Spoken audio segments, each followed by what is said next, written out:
ইদানিং আমার স্বামীর রুড ব্যবহার আমার কেন জানি একদম ভালোই লাগে না। কথায় কথায় রাগ দেখায়, কথায় কথায় চুপ হয়ে যাওয়া কেমন একটা বিষের মতো লাগে। আসসালামু আলাইকুম, সবাই কেমন আছেন? নতুন আরেকটি ব্লগ ভিডিও নিয়ে চলে আসলাম। আশা করি শেষ পর্যন্ত দেখবেন। অবশ্যই একটা লাইক বা লাভ রিয়াক্ট দিবেন প্লিজ। দিন দিন না নিজেকে অনেক বেশি ছোট মনে হয় আর অসহায় মনে হয়। মনে হয় কি আমি মনে হয় আর তার মনের মতো নেই। আমার ছোটখাটো ভুলগুলো সে এত বড় ইস্যু করে দেখে, একটা বারের জন্য বলে না ঠিক আছে এটা করেছো আর এটা করো না, আমি ঠিক করে দিব। তোমার এটা পছন্দ হয়েছে, ঠিক আছে তুমি নিয়ে আসছো, এখানে আবার এত বড় করে দেখার কি আছে? এইভাবে না কখনোই বলে না। মনে করে কি আয় আল্লাহ কত বড় অন্যায় করেছি, জিনিস কেন কিনেছি তার অনুমতি ছাড়া, কেন তার পারমিশন ছাড়া এই কাজটা করে ফেলেছি। আসলে কি এটাই কি সংসার জীবন? আমার কাছে তো তা মনে হয় না। বড্ড অগোছালো আর অসহ্য মনে হয় এখন আমার কাছে জীবনটা। মনে হয় কি কোনো পিছুটা না থাকতো, কোথাও দূরে চলে যেতে পারতাম। কথায় আছে না যে মেয়ে বাবার বাড়িতে সুখ করতে পারলেও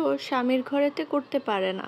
আসলেই কথাটা ঠিক। যখন একটা মানুষের টাকা কম থাকে তখন মনে হয় তার হৃদয় ভরা ভালোবাসা থাকে, আর যখন তার টাকার পরিমাণ বাড়তে থাকে তখন মনে হয় তার হৃদয়ের ভালোবাসা অনেকটাই কমতে থাকে। তখন আর পাশে থাকার মানুষটার কথা মনে পড়ে না। তখন নতুন নতুন সুন্দর সুন্দর জিনিস দেখতে অনেক ভালো লাগে। মানুষ যে কেন এমন হয়, কেন যে সে নিজের মানুষটাকে নিজের মতো করে গড়ে তুলতে পারে না, আল্লাহ মাবুদ জানে। যাই হোক, প্রথমেই কিন্তু বেলে মাছের চচ্চড়ি করে নিলাম, এরপর এখানে একটু বেগুন ভর্তা করে নিলাম। হাজবেন্ড অনেকগুলো বেগুন কিনে নিয়ে এসে বলেছে তাকে পুড়ে যেন ভর্তা করে দেই, তো সকালবেলা উঠেই আমি তাকে ভর্তাটা করে দিচ্ছিলাম। খেয়ে অবশ্য প্রশংসা করেছে। আমি ঝগড়াঝাটি যাই করি না কেন, আমার হাতের রান্না, আমার হাতে ভর্তা নাকি অনেক বেশি মজাদার হয়। আচ্ছা, বউরা কি শুধু ঝগড়াই করে, ভালোবাসে না?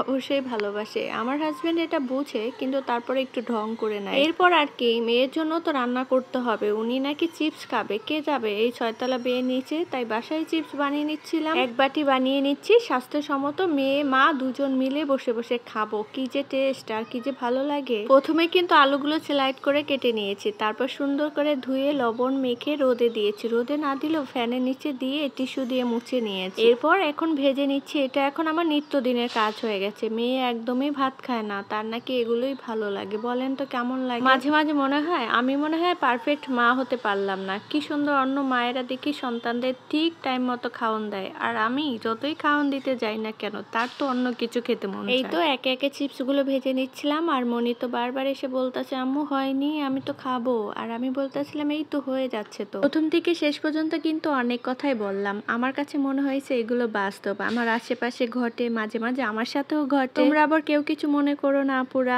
যাই হোক, এই যে আমার চিপস ভাজা হচ্ছে, আর এদিকে আমি এখন বিদায় নিয়ে চলে যাব। তোমরা সবাই ভালো থাকবা, আমাদের জন্য অনেক অনেক দোয়া করবা। আর কেমন হয়েছে আলু চিপস? দেখতে ইয়ামি না? অনেক ইয়ামি। ভালো থাকবে।